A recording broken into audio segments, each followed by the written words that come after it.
Hello, everybody. Welcome to the Extraordinary Talk Show on a new Monday. I think I've got everything recording, so hopefully you should be able to hear me okay. I'm so happy to join you again today, and I have another topic today that I'm so excited about. Let's start with a couple questions. If you had a partner, and in our lives we have a lot of partners, we've got spouses, children, friends, people we work with, people we do projects with, all kinds of people that we have to work together in partnerships, right? So let's say that you had a partner who treated you kind of badly. Maybe they avoided looking at you. Would that be weird? Maybe they said snarky things under their breath about you. Or if someone did say something positive about you, they would just kind of go, right? How would that make you feel? Would you enjoy working with that partner? What if it was a partner you couldn't get away from? You had to work with them. There's no way out. You must work with this partner. What if it was even worse than that? What if your partner said really, really awful, horrible things to you, like, I hate you or you disgust me? You're gross. Would you want to work with a partner like that? What if your partner refused to be in pictures with you? Hey, everybody, group picture, come on in. And they go, nah, I don't want to be in a picture with that person. How would that make you feel? And what if you had that partner that treated you like that, and yet you put in 100% every single day to give that partner everything that you could? You took whatever resources were given you and you made the best out of them. You did the very, very best. Every day, all day long, you worked and worked and worked for your partner, and then your partner treated you like that. How would that make you feel? Okay, so you might have figured out where I'm going with this. If not, I'm going to tell you. Your body is your partner, except the roles are reversed. And they may not be. You may not treat your body the way that I was explaining. But maybe you do, maybe just a little bit, maybe you have at times. And I'm here to help you learn to love your body and learn to work with your body in a partnership. But let's say for a minute that you are one of those people, and a lot of us are, because a lot of us are very, very insecure about our bodies. We see pictures, we see movies, we see people with a lot of makeup or Photoshop, and we think that that's how we're supposed to look. And then we compare ourselves to that, and then we're unhappy. And then when we walk past a mirror, we might avoid looking in the mirror because we don't want to see our body. And maybe when you do look at your body in the mirror, maybe you have negative thoughts. Maybe you think, oh, I wish I didn't look like this. I wish this wasn't my body. And here's the question. Remember how I asked, how did you feel when I asked what it would be like if your partner didn't even want to be in the same picture with you? How often do you do that? How often do you avoid being in pictures because you don't like your body? Is that fair to your body? And yet, regardless of how we treat our body gives us 100%. Everything it can do. 24 hours a day, 7 days a week, it gives back, it gives back, it gives back. And maybe we don't give it the best resources to work with. Maybe we're eating junk food instead of healthy foods. And guess what? Our body does the very best that it can with that. And yet we turn around and we abuse it. Is that fair? Would you want to be treated that way? Okay, now let me also clarify that you are not your body. You might be thinking, well, I can treat myself that way. It's not that big of a deal. It's just me. Okay, first of all, you should never treat yourself that way. You should never treat anyone else that way. You should never let anyone treat you that way, and you should not treat yourself that way. You deserve more. You deserve better. You deserve joy. You deserve happiness. You deserve to feel good. And you deserve to treat your body with the same amount of love and respect that you deserve to be treated with. There's a guy named Bruce Lipton. He's all over YouTube. You can find him everywhere. Really smart guy. He's a scientist. And he used to not believe in life after death. He used to think that you get this piece of you, this body, whatever you have, and when you die, it's gone. And then it occurred to him, if you have a radio, some of us are still young enough that we've actually had real radios. This is a radio show, but you're probably listening on a digital scanner or in your car, something like that, or watching YouTube, Facebook. Not radio at all. But if you had a radio and it was working, it was getting a signal, you could hear from it, and then the radio broke. Does that mean that the signal stopped?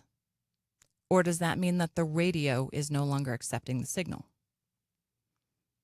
Usually when the radio breaks, what that means is that the signal's still going out. The signal is still there. It just doesn't have this receiver anymore. Bruce Lipton realized that's how our bodies are. Our bodies are the receiver, the radio, television set, whatever, receiving the signal, and the signal is our spirit. It's our actual soul, because we are not a body. We have a body. It's very different. We are a spirit. We are a soul. And when we come to Earth, one thing that's actually really cool and exciting is we get this amazing, awesome, personal reality system. This set right here, our body. You might have had the chance to play with a virtual reality system. This is your personal reality system for Earth. While your soul is on this Earth, it gets to interact with Earth through your personal reality system, your PR system. Why is that necessary? Why can't we just have our soul walking around on Earth? That's a great question. Maybe you were asking that. Here's why. Because your soul cannot know what a strawberry tastes like. Your soul cannot feel the wind on your skin. Your soul cannot feel sunshine on your face. Your soul cannot have the physical sensation of being touched by someone that you love. Those are things that you need a physical body for. You need your personal reality system in order to fully appreciate and enjoy everything that this life has for us. And there's so much. Your soul also participates in all of those activities, don't get me wrong. But without your meat suit, you don't get the full experience. So we all get this meat suit that we get to have while we're here on this earth. And it's really cool. But then we forget about it. We take it for granted. We abuse it. We don't love it the way that it loves us. And I'm telling you, your body loves you. It really does. It works for you 24/7, even when you ignore it completely. It's still there. Your heart's still pumping. You're still breathing. Your food is still digesting. You're still growing. You're still building. And what you do to your body on a daily basis makes your body what it is. That means what you feed it, how you exercise it, how you speak to it. All of the things that you do for your body create your body. That means that you are the creator of your body. That means that to your body, you are God. You are the creator. And I'm not trying to take away credit from the big guy, because we all know that he deserves all of it, if that's your belief system, and I respect that whether it is or not. But you can recognize that you are the creator of your body. Your body listens to you as its creator. You can speak to your body. You can have a relationship with your body. You can have a partnership with your body. What I'm encouraging you to do is see yourself and your body as two separate things joined in a partnership. You have a partnership with your body. What does that mean? That means that when your partner is not doing what you like, it's time to sit down and have a meeting. Now, if you've ever read Good to Great, it's a big red book. It's usually for business and things like that. I read it at work. for my work, but there's a lot of great information in it. It's just really, really slow to get through. One of the important things is what they call an autopsy without blame. Now, I am not saying you should do an autopsy on your body. What the autopsy without blame means is that you take a situation and you look at every piece of it and you look at what went right and you look at what went wrong, and you do this without assigning blame. The purpose of this is not to point fingers. The purpose of this is to say, what's going on here? Where's the good and bad? What do we need to keep doing? What should we change doing? No blame, no shame. So I invite you to become more comfortable with your body, to talk to your body. And if you don't like what your body is giving you, what your body is doing for you, have a sit-down conversation with your body. I know you can do this because I did it. About a year ago, I noticed that my weight was creeping up. And it was almost to the highest it's ever been. It even got higher than it was when I was pregnant. And I said, okay, obviously something isn't working here. So me and my body sat down and had a chat. And I was trying to have a come to Jesus with my body. I was trying to sit down and say, okay, this is what we got to fix. You need to do this. You need to do this. And my body said, hang on, wait a second. You need to do this. It was very easy for me to blame my body and say, hey, these pants aren't fitting. Let's fix it. And when I said, let's fix it, I really meant I wanted my body to fix it because I didn't want to have to actually change anything I was doing. And my body let me know that that wasn't the way it worked. I couldn't just get mad at my body and blame it for what I was doing. I had to take some personal responsibility for what I was doing. And I thought I was eating pretty healthy until I had this conversation with my body, and my body went, no, you're not. And I realized I had to make some changes. So one of the things that I did at the very beginning of this process was I went into the bathroom where I've got, 3 mirrors at different angles where I can see all the parts of my body. And I looked at myself. And I looked at all the things that I loved in my body and all the things that I didn't love in my body. On last week's show, we talked about how important it is to acknowledge the negative. You can't always hide from it. You must acknowledge the negative so you can work to change it into positive. So I looked at my body and I said, I love this about you. I don't love this about you. I love how tall I am. I don't love how wide I am. I love how long my legs are, but I don't like this part of my legs. That kind of thing. We can all do it. Now, it's okay to recognize what you don't like. Just don't be down on yourself for that. You can recognize, I don't like my belly without hating on yourself. Okay? You can not like your belly and still love your belly. Isn't that true of your children? There's times when you don't really like them or like what they're doing, but you still love them. That never, ever stops. You just don't like what they're doing, but you love them. Same thing. You can love your belly even if you don't like it. So I went through all the parts of my body, everything from my hair, my eyes, from top of my head to my toes. When it went to every part of my body and said, I love this. I like this. I don't like this. What can I do to make this change? And I looked at my personal habits and lifestyle and realized, I like that Wendy's drive-thru probably more than I should. I love Frosties. I looked at the things I was doing on a daily basis or a weekly basis that were not being fair to my body. And then I made some real and serious changes. And I first went on one nutrition plan. We don't call it dieting anymore because everybody hates diets. I went on a nutrition plan. And with the first nutrition plan, I lost about 15 pounds and then gained back 8 or 9.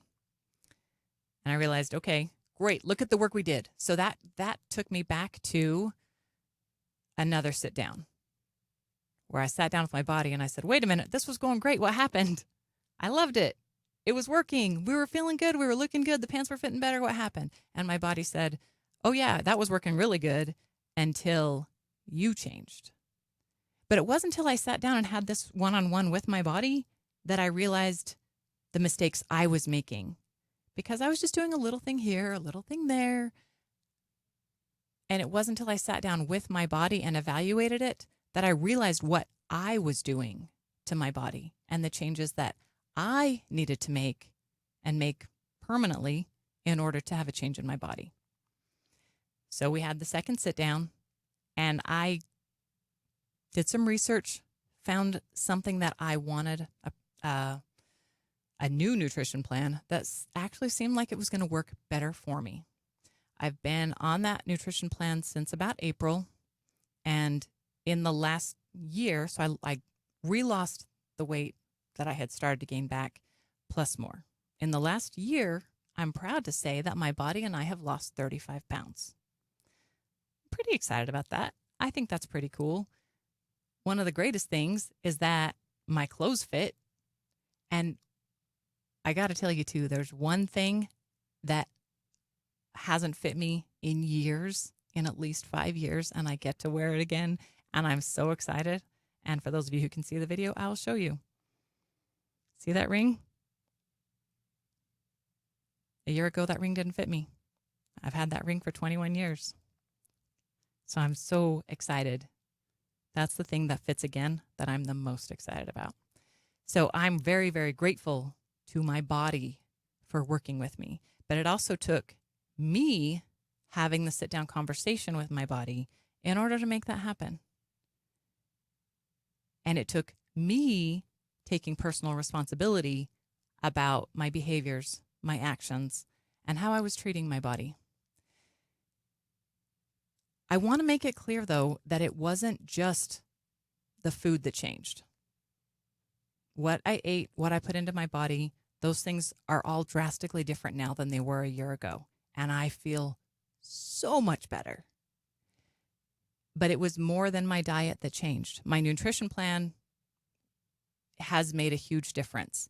However, my nutrition plan alone, I don't believe would have given me the results that I've had if I hadn't built a better relationship with my body.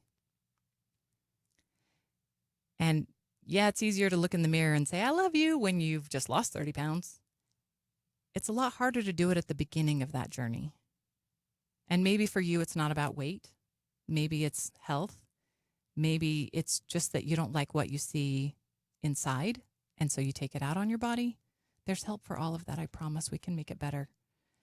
The first step, no matter what your body goals are, the first step is getting to know your body, recognizing it for what it is, that it's not you, it's a part of you. And when it breaks, when that TV set stops accepting the signal, you're going to go on. You're going to continue. But for this lifetime, for as long as you're here on this earth, you get this one meat suit. You only get one, and you got to take care of it. And one of the best things you can do to take care of your body is to see it as a partner,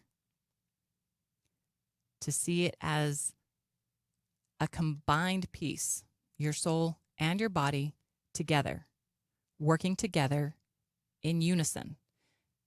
If you're always fighting your body, if you're always yelling at your body, if you're always mad at your body, you're not going to be working in unison. No matter what your body goals are, no matter what your physical goals are, if you can create a positive working relationship with your body, you will have greater success with those goals. Consider if your partner was looking at you every day saying, I love you, let's get to work. Versus if your partner was looking at you every day and going, another day. Which partner would you be more willing and happy to work for?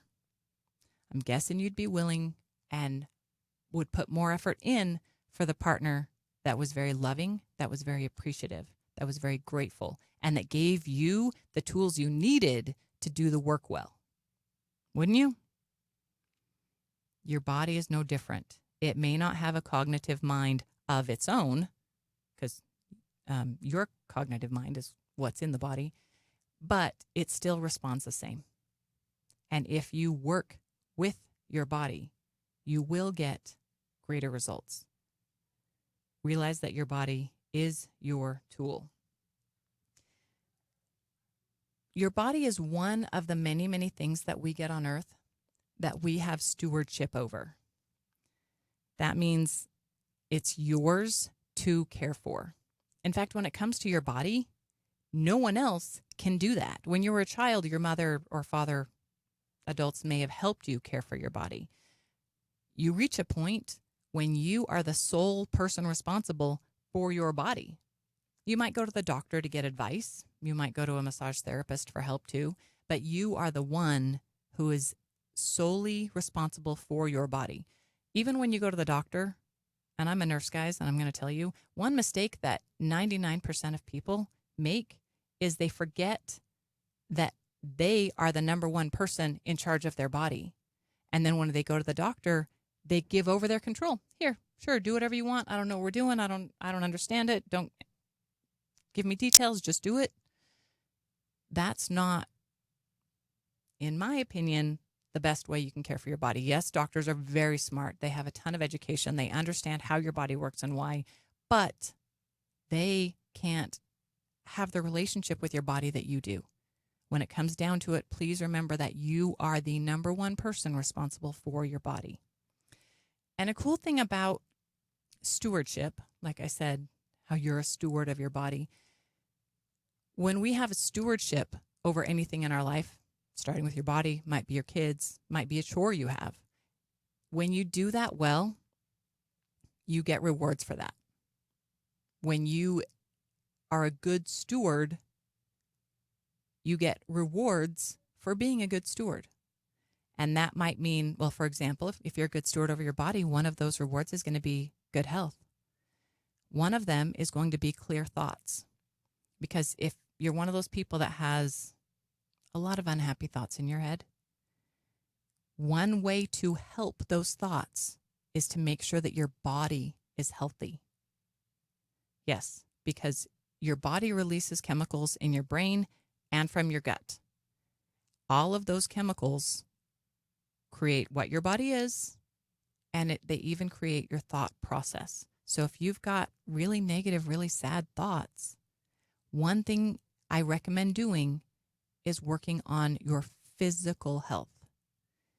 When your physical body becomes higher tuned, it's going to release better chemicals. It's going to have better thought processes. I'm not saying that's the only solution, but I'm saying it's a part. So as we're good stewards for our bodies, we get great rewards. When we're good stewards for our responsibilities at work, sometimes we get rewarded with more responsibilities, which isn't always what we're looking for. But hopefully we get rewarded financially if it's what's happening at work. There are many, many ways that by being good stewards, we get rewarded. I'll talk about that more another time. So here's what you are going to do in order to build your relationship with your body. First of all, recognize that you are not your body. You are a soul. You have a body. Realize they're two pieces working together, but they're two and distinct pieces. Then have a conversation with your body. I recommend doing this where you can look in the mirror.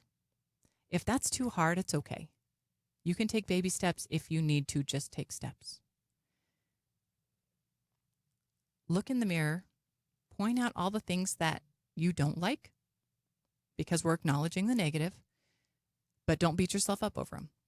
Then point out the things that you do like. And you can say, I like this part. I love this part. That's okay. Please find things about your body that you love.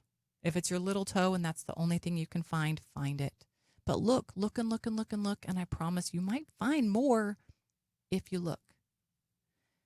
Point out the negative things. and tell your body, I love this. I don't love this. I think we should work together to change it. You can ask your body, hey, my tummy used to be tighter. Can we get back to that tightness, please? I'll do my part of going to yoga or doing sit-ups if you'll do your part of working even harder to make sure I'm healthy. I know it sounds silly. I know it sounds goofy. You're not going to know how it works till you try it. It worked for me. Always, always, always thank your body. Even if you don't like the way you look, even if you have health issues, look at the rest of your body that is working for you 24 hours a day, constantly. And maybe it hurts, or maybe it has parts you don't like. But all the other parts are still working for you. And if you take better care of the other parts that are working well, because your body is a continuous machine, the parts that aren't working so well will have to improve. When you take care of the whole, the parts must improve. That's how it works. Always be grateful for your body and tell it, thank you for this. If you put on a new outfit and you look great, tell your body, thank you. Thank you for looking this way. Thank you for fitting into this outfit. Thank you for making me feel good. That's amazing. Listen to your body. I'm going to record a meditation, and it will also be on the YouTube channel, which, by the way, if you haven't yet, please like and subscribe. There will be a meditation for your body that I'm going to record and upload, and I'll put the links to that in the comments for this video. Remember, you are the one person who can change your life. If you don't like where your life is, the things that you've been doing clearly aren't working, and it's time to change and do something else. You don't have to do what I'm telling you, but please do something.